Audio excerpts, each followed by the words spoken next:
mianatra eo a-tongotry Jesosy isan'andro.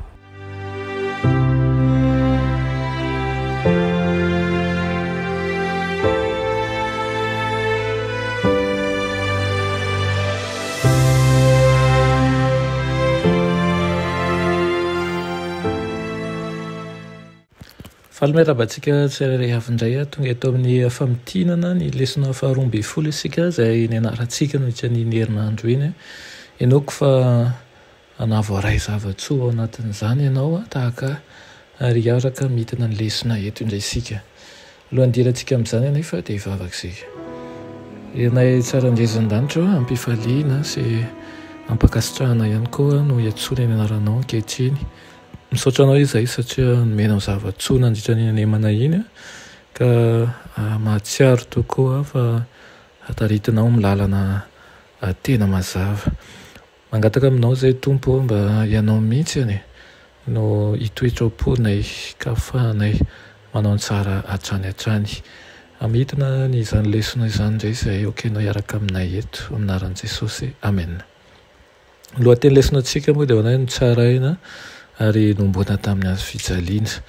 Ny tsenjery dia ao amin'ny Marka 5:7-8 manao hoe ary tamin'ny ora fahasivy Jesosy dia niantso tamin'ny feo mahery ka nanao hoe Eloi Eloi lama sabakitany, izany hoe radika Andriamanitra Andriamanitra nahoana no mahavoa ianao.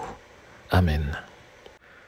Feno fahanesona ny manodidina ny fahafatesan'i Jesosy samy milaza azy ho mpanjaka na ny jentilisa na ny jiosy nefa samy tsy nino an'izany akory izy ireo.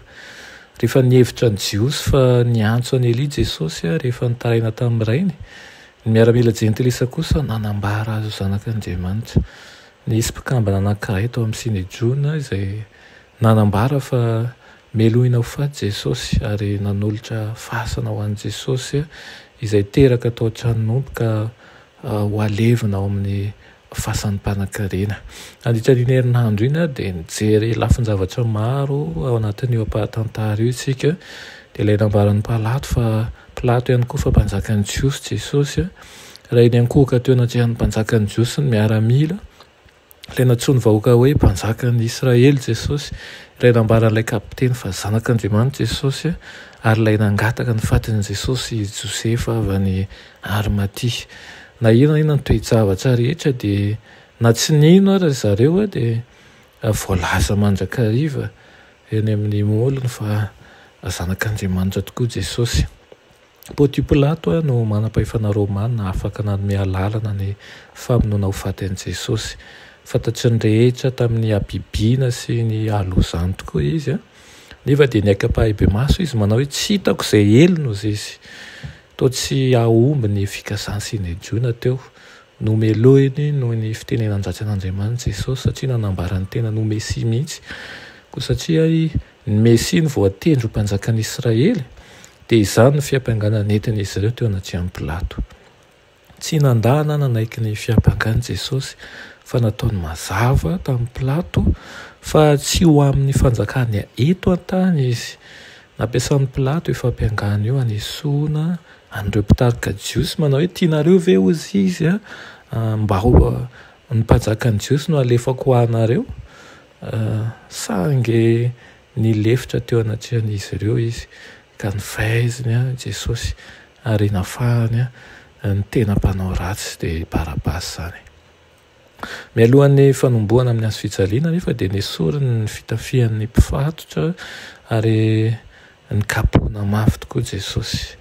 Miaramila anankiray na maromaro no namelony lamosin'ilay mpifatotra amin'ny karavasy izay natao handrovotra ny hoditra mihitsy. Tsy kapoka 7:30 toy ny ataon'ny jiosy zany. Mikapoka ny miaramila mandra-pahareraka an'ilay olona mikapoka anazy eo mihitsy zany. Fantatry ny miaramila ny fiampianganan'i Jesosy ka nanapa-kevitra ny anao fihetsiketsehana ho fanesoana azy mihitsy ara izy ireo. Dia hitantsika tao anatin'izany fa nasiany satro-boninahitra izy dia norakofany akanjo fiandrianana dia nomeny te-mpanjakana ary napetrany teo amin'ny seza fiandrianana. Dia avy eo dia ankohaka teo toy ny hoe Kaisara mihitsy zany izy. lalao zany ho any azy ireo, lalao feno haratsiana, feno fanarabiana. Na dia tsy nahitan' Jesosy ho mpanjaka ary izy ireo dia nanaiky azy ho zanak'Andriamanitra ny sasany taty aoriana. Tsy fantatr' izy ireo anefa fa naneo fanjakana ny tena mpanjakany tokoa izy ireo. Atorovana noho ny tsy fihinana sakafo sy ny kapoka tokoa Jesosy ka tsy nalanja ny azo fijaliana. Fa iny anankiray be fiantrana ny terena hitondra ny azo fijaliana. Toy ny zanak'ondry nentina ho eny amin'ny toeram-pamonoana azy Jesosy tsy nitaraina fa nanaiky nentiny ho eny Kalvaria. Nisorona tamin'ny fitafiana ary natao teo amin'ny azo fijaliana izy. Nivatsihana ny tanany sy ny tongony ary ny ampiakarina ambony izy. Ho famindram-po dia nisy miaramila nanolotra zava-mahadomelina azy mba hampanjavozavo ny saina ary nilavin' Jesosy anefa izany. Tsy hamela ninonninona hanakana azy, tsy lefitra tsitrapo sy amin'ny fahatsiarova-tsaina tanteraka hanao ny asa-pamonjena izy. Niaran'ny fanesoana indray izy toy n'ireo miaramila izay nanaraby an'i Jesosy ho Mesia ny Jiosy.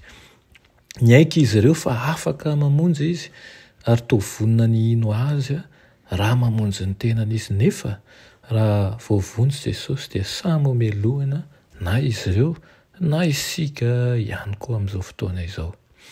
Tao anatin'izany lesona izany koa dia hitantsika ilay kapiteny ilay nilaza fa zanak'Andriamanitra tokoa Jesosy. Nombona tamin'ny azo fijaliana izy tamin'ny 7 ora maraina. Rakotra aizina ny tamin'ny manontolo teo amin'ny 12 ora atoandro teo ary maty Jesosy tamin'ny 3 ora folakandro.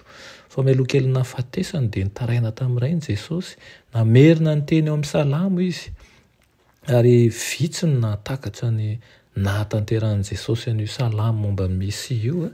Nanapa-kevitra ny andika vilana ny teny ny akamaroany ka nampifangaro ny teny ara-maranina hoe Eloi toy ny amin'ireny filazan'ny Eli ireny. Betsaka nefa no tsy nahatakatra an'izany kanefa teto dia hitantsika tokoa fa nahatanteraka ny plan'ny famonjena Kristy. Asehoan'ireo mpanoratra ny filazantsara mazava fa tena maty teo amin'ny azo fijaliana Jesosy, tsy torana akory izy na koa hoe tsy mahatsiaro tena elaela ohatran'ireny katalepsia ireny. Hain'ny Romanina manko ny manavaka ny olona nombona tamin'ny azo fijaliana izay toa maty sy ny tena maty tokoa. Ary na tsy ampy aza izany dia ny Jiosy mihitsy no nandrisika ny miaramila hanindrona ny fony tamin'ny lefona izany. Hitantsika izany sehatra, hitantsika ihany koa lehilahy mpanankarena sangany teo amin'ny fiarahamonina sady membre mendrikajy tao amin'ny Sinejiona izay raha antsoina hoe Joseph avy any Arimatia. Nanao tamin'i Jesosy izay tsy nataon'ny mpianany tokoa izy. Nangataka ny fatiny tamin'ny Pilato izy, nividy lamba hariry madinika izy ary nanolotra ny fasany toeran'ny fatin'i Jesosy. Vavolombelona nanaty maso ny fandevenany ny vehivavy maromaro dia 2 ihany moa ny lazain'ny Matthieu sy Marc ao. Izy ireo koa no vavolombelona voalohany ny amin'ny fitsanganan'ny maty. Nakay zary ireo mpianatra rehefa maty Kristy sy amin'ny fandevenana azy. Dia ireny ny planin'Andriamanitra dia tsy araka ny eritreretintsika tokoa fa hitantsika fa afaka mandray anjara amin'ny zavatra rehetra amin'ny fampandrosoana ny asan'Andriamanitra tokoa isika. Ety am-pamaranana dia ity latsoratra Madame White ity no hovakiako aminao manao hoe mampisolo toerana sy antoka ho an'ny olombelonan'i Kristy dia napetraka teo aminy fahotan'ny olona. Natao mpandika lalàna izy mba azahoany manavitra azy ireo amin'ny ozon'ny lalàna. Nanenika ny fony ny heliko ny taranaka dama rehetra nandritra ny vanim-potoana rehetra ary nameny ny fanahy ny zanany tamin'ny tebiteby sy ny fahatezeran'Andriamanitra sy ny fanehoana mahatsiravina ny tsy fankasitrahany noho ny fahotana. Ny fialan'ny fanatrehan'Andriamanitra teo amin'ny mpamonjy tamin'io fotoam-pahoriana fantatro io dia nanindrona ny fony tamin'ny alahelo izay tsy takatry ny sain'olombelona tanteraka. Ny fangirifiriana rehetra ny aretan'ny zanak'Andriamanitra teo amin'ny hazo fijaliana, ny raha nalatsaka avy teo amin'ny lohany, ny tanany sy ny tongony, ny ovitrovitry ny fangirifiriana izay nandripaka ny vatana ary koa ny alahelo izay tsy haitononona izay nanenika ny fanahany tamin'ny fanafenan'ny ray ny tahony dia miteny amin'ny olona manao hoe noho ny fitiavany anao no nanekeny zanak'Andriamanitra hiaran'izao eloka be vavy izao taminy. ho anao no nandreseny ny fanjakan'ny fahafatesana sy namohany ny vavahadin'ny paradisa ary ny fiainana mandrakizay dia mba ho tanteraka amin'ny fiainantsika tsirairay avy tokoa an'izany. Amen. Ry Andriamanitra tsara indrindra mbola misaotra anao izay amin'izany lesona izany. Misaotra ihany koa ny amin'ny fitiavanao, fa misaotra ray ny amin'ny sorona ataonao tao Kalvary. Mangataka aminao izay ny amin'ny lanao ny fahadisoanay, fa mitovy amin'ireo izay nandefina anao sy nanombo anao tamin'ny azy fitsaliana izay. Tompo ao vao ny sainanay ho vao mifonay ho mendrika anao, ka aoka Tompo ianao iry ihany no ho ankasitrahanay amin'ny anaran'i Jesosy. Amen.